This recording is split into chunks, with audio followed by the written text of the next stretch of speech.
20 লাখ টাকা খাবেন, আমি কোনোভাবে ওই মেয়েকে বিয়ে করতে পারবো না। তোর ওই মেয়েকেই বিয়ে করা লাগবে। না না বাবা, আমি কোনোভাবেই ওই মেয়েকে বিয়ে করতে পারবো না। কেন বিয়ে করতে পারবি না? ওই মেয়ের পরিবারের কিসের কমতি আছে? কি সমস্যা তোর? বাবা, তোমাকে অনেকবার বলেছি অনেক সমস্যা আছে, আমি ওই পরিবারে বিয়ে করব না, এটাই আমার ফাইনাল সিদ্ধান্ত। ঠিক আছে, যা। ওই মেয়ে বিয়ে না করলে তোর বিয়েই করা লাগবে না। শোন, বাবা মায়ের কথা শুনলে জীবনে উন্নতি করা যায়। বাবা, তুমি একটু বোঝার চেষ্টা করো। শোন, আমি সব বুঝে শুনেই বলছি। অনেক বড় ঘরের সম্বন্ধ, সুযোগটা হেলায় নষ্ট করিস নে। এখানে বিয়ে করলে তুই সুখী হতে পারবি। না বাবা, তুমি জানো না, ওই মেয়ে একদমই ভালো না। হিজাব পড়লেও কলেজে বন্ধু বান্ধবের সাথে খোলামেলা চলাফেরা করে, নাচ গান করে বেড়ায়। আমার মনে হয় না ওই মেয়েকে বিয়ে করে আমি জীবনে সুখী হব। আরে বাবা, বিয়ের পরে সব ঠিক হয়ে যাবে। তুই বৌমাকে যেভাবে রাখবি ও সেভাবেই থাকবে। আমি খোঁজ খবর নিয়ে দেখেছি, ভালো মেয়ে। যার খোলামেলা চলার অভ্যাস, বন্ধুদের সাথে আড্ডাবাজি করে বেড়ানোর স্বভাব, সে কি এত সহজে পরিবর্তন হবে? শাসন করে কি সংসার হয় বাবা? আমি দিনদার মেয়ে ছাড়া বিয়ে করবো না। এত দিনদার দিনদার করিস না, টাকা ছাড়া এই যুগে কিছুই হয় না। আমি যখন বলেছি এই মেয়েকে বিয়ে করতে হবে, এই মেয়েকেই বিয়ে করতে হবে। দরকার বলে আমি বিয়েই করবো না বাবা, তাও আমি এই মেয়েকে বিয়ে করবো না। তুমি থাকো তোমার টাকা পয়সা নিয়ে।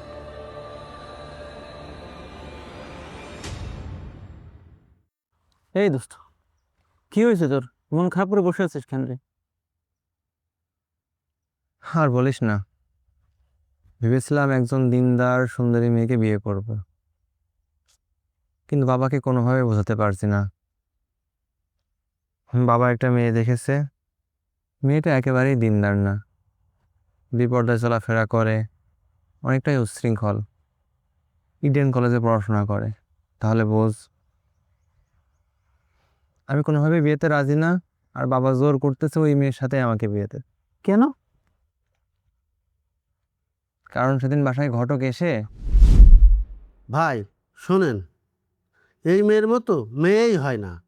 মেয়ে লাখে একটা, পরীর মতো। আর আপনি একবার দেখলে চোখটা ফিরাতে পারবেন না। আর এক বাবার একই মেয়ে। আরও কি জানেন, এই মেয়ের বাবার পৌরসভার পেছনে 6 তলা বাড়ি আছে, শহরে 10-10টা দোকান, আর এক বাবার একই মেয়ে, কোনো ভাই বোন নাই। তাহলে তো সব কিছুই আমার ছেলেরই থাকবে। তাছাড়া আর বলছে কি, সৌন্দর্য সম্পদ সব দিক থেকেই এই মেয়ে পারফেক্ট। আরও জানেন কি, ছেলেকে বিয়ের পরে একটা কার গিফট করবে মেয়ের বাবা। আরে, আমি তো এইরকম মেয়েই খুঁজছি। সৌন্দর্য, বংশ, সম্পদ সবই আছে, আর কি চাই? বাবা, সবই তো শুনলে, মেয়ে দিনদার কিনা সেটা একটু খোঁজ নিয়ে দেখো। আরে, ওসব নিয়ে তোমার চিন্তা করা লাগবে না। মেয়ে 100% দিন তার। ইডেন কলেজে লেখাপড়া করে, হিজাব ছাড়া তো বাইরেই যায় না, খুবই নম্র, ভদ্র এবং পদ্মাশীল। ঘটক ভাই, আপনি একটা কাজের কাজ করেছেন, এই সম্বন্ধটা ফাইনাল করে ফেলেন। আর ঠিক আছে ভাই, আর বলছিলাম কি, মেয়ে দেখার জন্য তো দৌড়াদৌড়ি করা লাগে। আচ্ছা, বুঝতে পারিছি।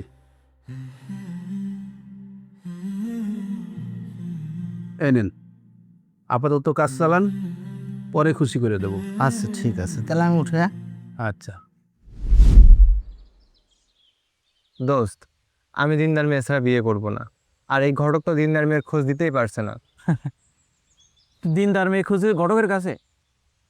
ঘটকরা দুনিয়ার ধান্দাবাজ, ওদের কথায় কাজে মিল নাই।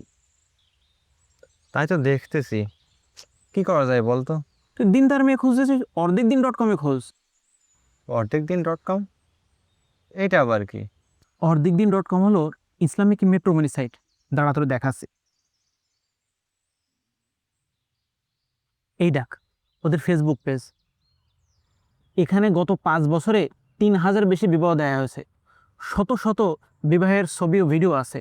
এখানে 10,000-এরও বেশি বায়োডাটা জমা আছে। তুই সহজে আশেপাশে দিনদার মেয়ে পেয়ে যাবি। আরে বাহ, মাশাআল্লাহ, তাহলে তো ভালোই।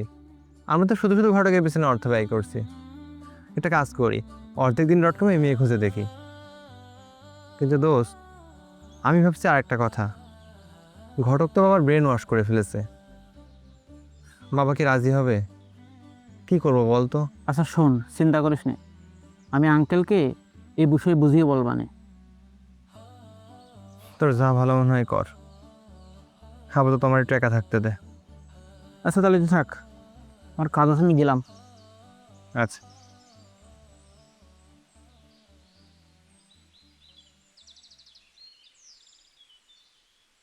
হে আল্লাহ, হে মাবুদ, তুমি আমার উপর রহমত দান করো মালিক। আমার সোনার সংসারটা ভেঙে তছনছ হয়ে গেল, এ কেমন পরীক্ষায় ফিরলে তুমি মাওলা। মাবুদ গো, এ বিপদ থেকে তুমি আমাকে উদ্ধার করো মাওলা, আমার পরিবারে শান্তি দাও। হে আমার মালিক, হে আমার রব, তুমি আমাকে হেফাজত করো, তুমি আমাকে সকল বিপদ আপদ থেকে রক্ষা করো মাওলা। মাওলা গো, ও মাওলা, আমার দোয়াকে তুমি কবুল করো মালিক, কবুল করো মালিক।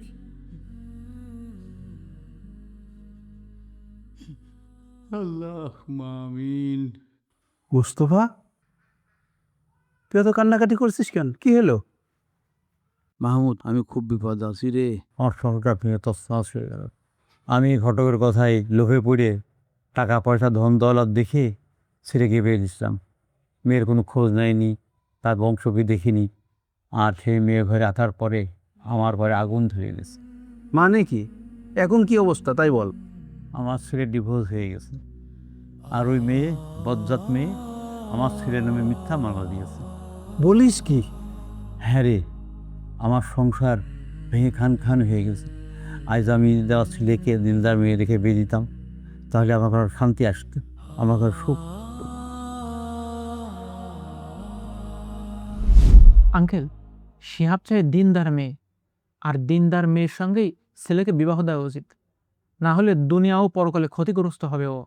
আমরা এই বিষয়ে সিদ্ধান্ত নিতে ভুল করতে পারি। এজন্য আল্লাহ রসুল সাল্লাহ আলাইসলাম বলেছেন, বিবাহের ক্ষেত্রে 4টি বিষয় লক্ষ্য করা উচিত: বংশমর্যাদা, সম্পদ, সৌন্দর্য ও দিনদার।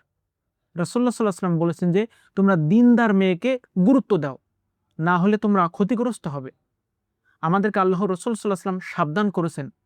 অতএব আমরা যদি দিনদার মেয়ের সঙ্গে ছেলেকে না বিবাহ দিই, তাহলে আমরা ক্ষতিগ্রস্ত হব। কে বলেছে মেয়ে দিনদার না? মেয়ে দিনদার, সব সময় পর্দা করে চলে, নামাজ কালাম পড়ে। আমি ঘটকের কাছ থেকে সব তথ্য নিয়েছি। আঙ্কেল, আপনি ঘটকের কথা বিশ্বাস করে সিদ্ধান্ত নিয়েছেন? ঘটকাল তো তাদের পেশা, পেশার খাতিরে আপনাকে রাজি করার জন্য ওরা ফুলিয়ে ফালিয়ে অনেক কথা বলতে পারে। আঙ্কেল, একটাবার ভেবে দেখেন, টাকা পয়সা হলো, কিন্তু সংসারে যদি সুখই না থাকে, তাহলে সে জীবন দিয়ে কী হবে? ভাই রে, আমিও তো এই ভুল করতে যাচ্ছিলাম। আমার ছেলে তো দিনদার মেয়ের কথা বলে, কিন্তু আমি লোভে পড়ে বড় লোকের মেয়ের সাথে বিয়ে দিতে চাচ্ছিলাম। খবরদার তুই এই কাজ করিস না ভাই, আমি একবার পস্তাচ্ছি, তুইও এখন পস্তাবি, সাবধান।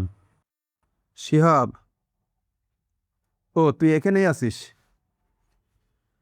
শোন, হ্যাঁ বাবা বলো। অনেক ভেবেচিন্তে দেখলাম দিনদার মেয়ে ছাড়া আসলে সংসার হয় না, তাই আমার সিদ্ধান্ত বাতিল করেছি, ঘটককে না করে দিয়েছি। তুই একটা দিনদার মেয়ে দেখ। যাক বাবা, আলহামদুলিল্লাহ, তুমি খুব ভালো সিদ্ধান্ত নিয়েছো বাবা, আমিও তো এটাই চেয়েছিলাম। শোনো, এখন দিনদার মেয়ে খুঁজতে ঘটক ধরা লাগে না। অনলাইনে খুব সুন্দর একটা প্ল্যাটফর্ম আছে, ordekdin.com। এখানে আমি আমার বায়োডাটা জমা দিয়েছি। তুমি ordekdin.com-এর অ্যাপস ডাউনলোড করে পাত্রীর বায়োডাটা দেখতে পারো। তাই নাকি? হ্যাঁ বাবা, এখন তো যোগ অনেক আপডেট হয়েছে।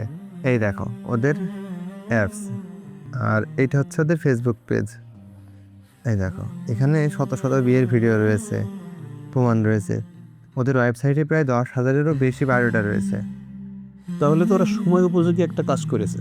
হ্যাঁ, ওরা 4-5 বছর ধরে কাজ করতেছে, আমরাই জানি না। জীবনটা কত সহজ হয়ে গেছে। হ্যাঁ, এখন বিয়েও অনলাইনে হচ্ছে।